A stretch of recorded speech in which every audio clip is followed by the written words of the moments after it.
नमस्कार, मैं Ashok Kumar Bairwa, assistant professor botany. हमारी पादप भ्रूण की या प्लांट एम्ब्रियोलॉजी चल रही थी और पूर्व के वीडियो में हमने इसका पहला चैप्टर देख लिया था, जिसका नाम है रिप्रोडक्शन इन एंजियोस्पर्म प्लांट, आवर्त बीजी पादपों में जनन। ये हम पढ़ चुके हैं। आज हम शुरू कर रहे हैं चैप्टर नंबर 2, नर युग्मकोद्भिद संरचना एवं विकास, male gametophyte structure and development. सबसे पहले टॉपिक आता है हमारा पुंकेसर या लघु बीजाणु पर्ण, स्टेमन और माइक्रोस्पोरोफिल। पूर्व के वीडियो में हमने एक प्रारूपिक पुष्प की संरचना का वर्णन किया था और जिसमें हमने देखा था कि एक प्रारूपिक पुष्प के 4 मुख्य भाग होते हैं: बाह्य दलपुंज, कैलिक्स, दलपुंज, कोरोला, पुमंग एंड्रोसियम और जायांग गाइनोसियम, जिनमें से बाह्य दलपुंज और दलपुंज सहायक चक्र कहलाते हैं। पुमंग और जायांग इनको आवश्यक या जननशील चक्र भी कहते हैं, क्योंकि ये जनन में भाग लेते हैं। तो इससे इसी में ही हम थोड़ा आगे देख रहे हैं। आवर्त बीजी पादपों में नर जननांग चक्र को पुमंग कहते हैं। ये हमने पहले देख लिया था कि नर जननांग चक्र है वो पुमंग कहलाता है, तथा पुमंग की प्रत्येक इकाई को पुंकेसर या लघु बीजाणु पर्ण कहते हैं। पुंकेसर को लघु बीजाणु पर्ण भी कहा जाता है। प्रत्येक पुंकेसर प्राय 3 भागों में विभेदित रहता है। कौन कौन से होते हैं 3 भाग? पहला है पुतंतु या फिलामेंट। यह पुंकेसर का लंबा व्रंतनुमा भाग होता है। ये शुरुआत वाला जो भाग है ये फिलामेंट है वो कहलाता है। दूसरा भाग होता है योजी या कनेक्टिव। यह एक बंद उत्तका होता है जो पुतंतु और परागकोश को जोड़ने का काम करता है। ये परागकोश है, ये पुतंतु है, और यहां पर योजी है होता है जो एंथर और जो फिलामेंट है दोनों को जोड़ने का काम करता है। ये योजी जो होता है ये दोनों एंथर लॉब जो होती है उनको भी जोड़ने का काम करता है। पुंकेसर का तीसरा भाग होता है परागकोश या एंथर। एक प्रारूपिक परागकोश में 2 पालियां या एंथर लॉब होती हैं। एक जो सामान्य परागकोश होता है जिसमें 2 पालियां होती हैं, 2 एंथर लॉब्स होती हैं, ऐसे परागकोश को द्विकोष्ठी या डाइठिकस परागकोश कहते हैं। अब प्रत्येक पाली 2 प्रकोष्ठों या 2 चैम्बर में विभेदित होती है, जिन्हें परागपुट या पोलन सैक या लघु बीजाणुधानी माइक्रोस्पोरेंजिया कहते हैं। तो एक प्रारूपिक जो परागकोश होता है, एक सामान्य परागकोश होता है, उसके अंदर कितने 4 परागपुट या पोलन सैक या माइक्रोस्पोरेंजिया होती हैं। अतः प्रत्येक द्विकोष्ठी परागकोश में 4 लघु बीजाणुधानियां या माइक्रोस्पोरेंजिया होती हैं। इस प्रकार के परागकोश को चतुष्की बीजाणुधानिक या टेट्रोस्पोरेंजिएट परागकोश कहते हैं। तो ये चीज ध्यान रखनी है हमको। सामान्य जो परागकोश होता है उसमें 4 पोलन सैक या 4 माइक्रोस्पोरेंजिया होती हैं, और इस प्रकार के परागकोश को टेट्रास्पोरेंजिएट टाइप का परागकोश कहते हैं। लेकिन एक बात और हमको याद रखनी है, क्या?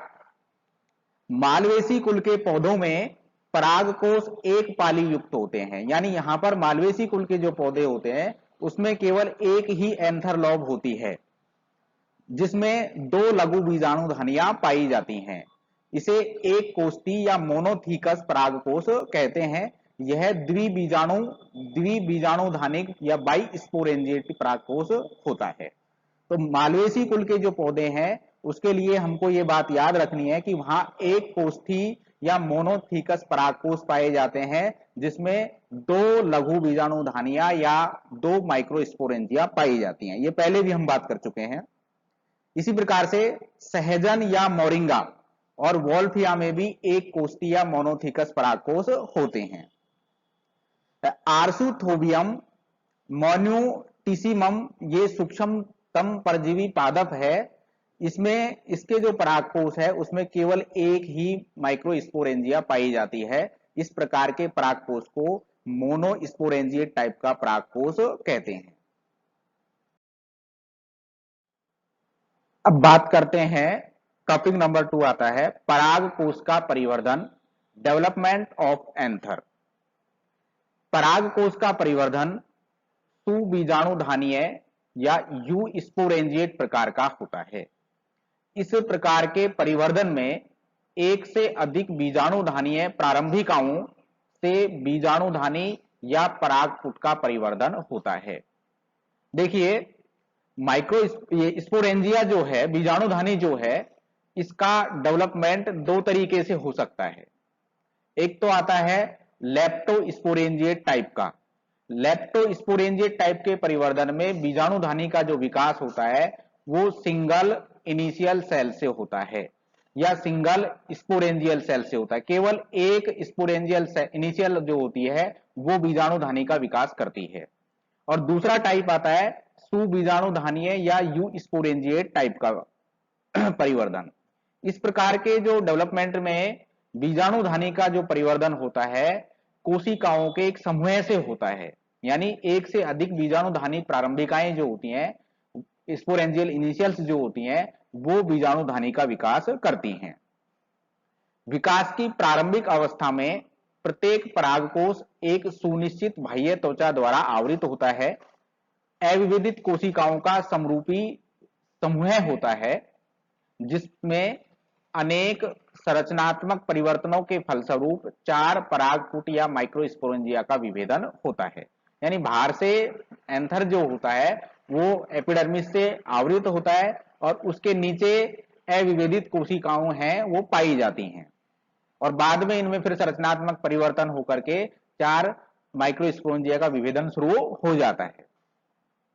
प्रत्येक जो परागपुट जो होता है, जब शुरुआती स्टेज होती है तो उसकी जो एपिडर्मिस के नीचे हाइपोडर्मल सेल्स होती हैं, ये अन्य कोशिकाओं से आकार में बड़ी व सघन जीव द्रव्य युक्त हो जाती है, जिन्हें प्रप्सु कोशिकाएं या आर्की स्पोरियल सेल कहते हैं।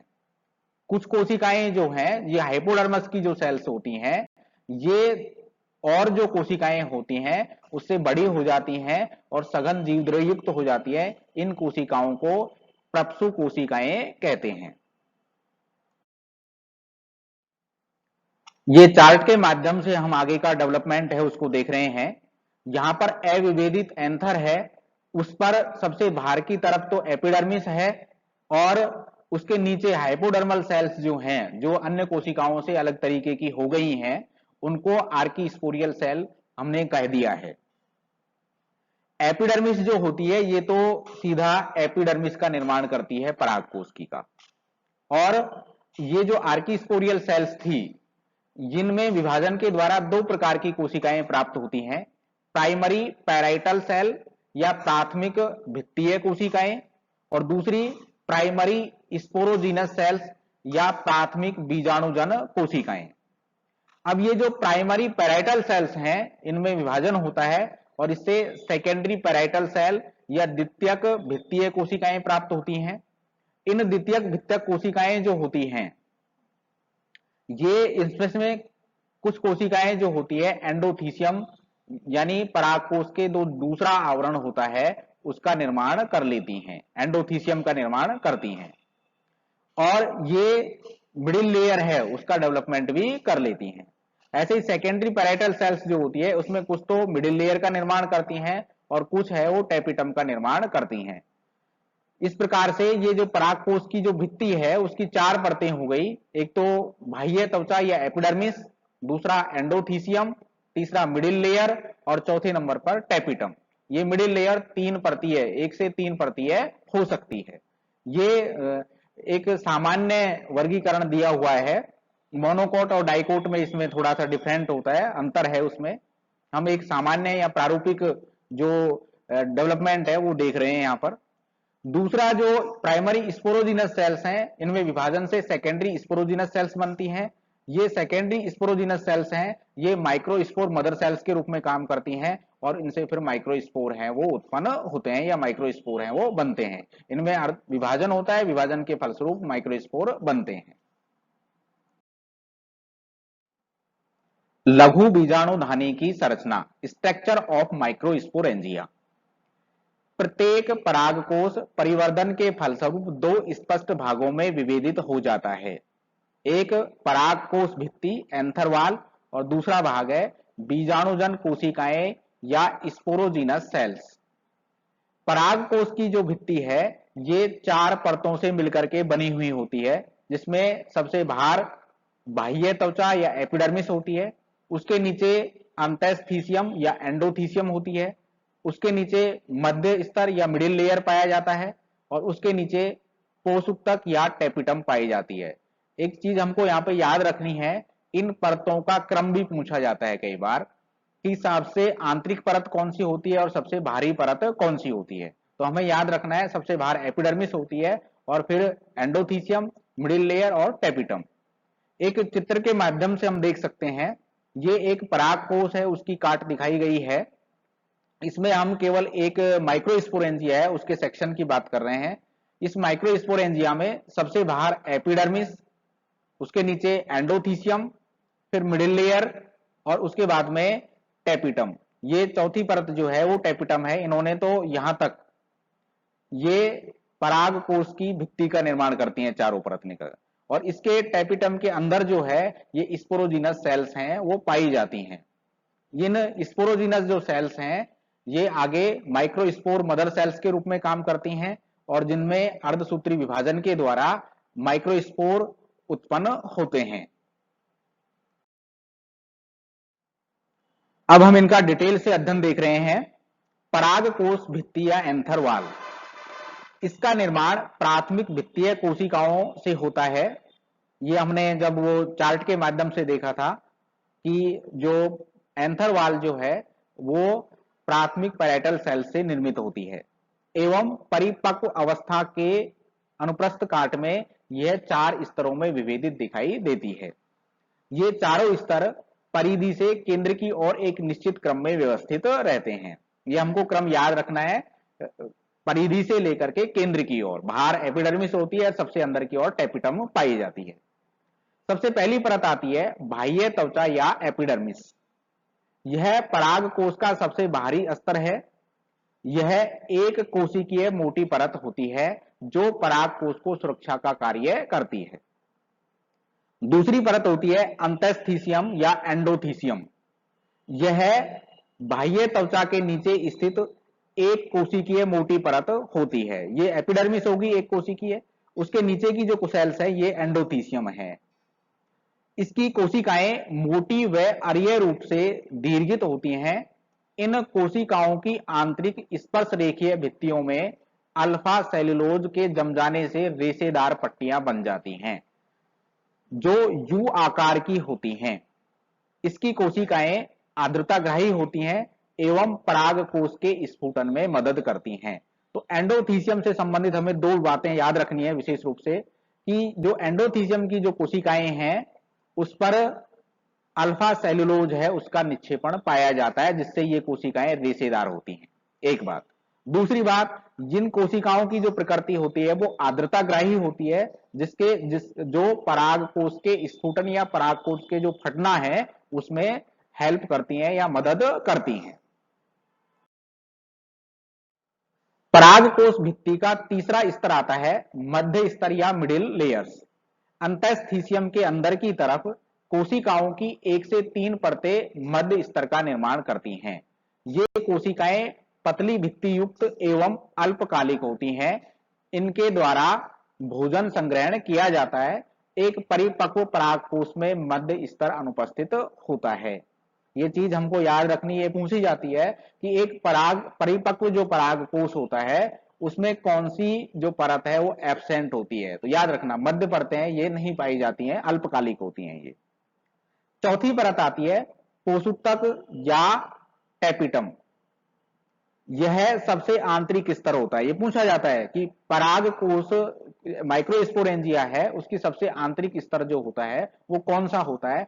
तो ये हमको याद रखना है कि टेपिटम जो है माइक्रोस्पोरेंजिया है उसका सबसे आंतरिक स्तर होता है एवं बीजाणुजन उत्तकों के चारों ओर एक कोशिका मोटा स्तर के रूप में पाया जाता है। इसके अंदर जो है वो बीजाणुजन टिश्यू जो है स्पोरोजिनस टिश्यू जो है वो भरा हुआ होता है। निकोलिया और कोस्ट्रम पादप में बहुस्तरीय टेपिटम होती है। सामान्यतः जो ये है ये एक स्तर मोटा होता है, लेकिन निकोलिया और कोस्ट्रम में ये बहुस्तरीय है टेपिटम पाई जाती है। लघु बीजाणु की चतुष्क अवस्था तक यह स्तर पूर्ण विकसित हो जाता है। टेपिटम की कोशिकाएं आरंभ में द्विगुणित होती है। ये बात भी पूछी जाती है कि टेपिटम की जो कोशिकाएं हैं वो शुरुआत में किस तरीके की होती हैं, अगुणित होती हैं या द्विगुणित होती हैं। तो ये द्विगुणित होती हैं, डिप्लॉइड होती हैं। परिपक्व अवस्था में ये कोशिकाएं बहुगुणित व बहुकेंद्रिकीय हो जाती हैं। पॉलीप्लॉइड और ये कोशिकाएं जो है पॉलीप्लॉइड हो जाती हैं और मल्टी न्यूक्लिएटेड हो जाती हैं, बहुकेंद्रिकीय हो जाती हैं।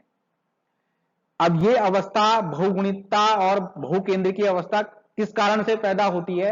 ये मुक्त केंद्रीय विभाजन के कारण, फ्री न्यूक्लियर डिवीजन के कारण पैदा हो सकती है, या अंतःसूत्री विभाजन एंडोमाइटोसिस के कारण पैदा हो सकती है, या बहुपट्टिता पॉलिटेनी के कारण उत्पन्न हो सकती है। तो ये हमको याद रखना है कि टेपिटम की कोशिकाएं प्रारंभ में द्विगुणित होती हैं, डिप्लॉइड होती हैं, लेकिन बाद में पॉलीप्लॉइड और मल्टी न्यूक्लिएटेड हो जाती हैं।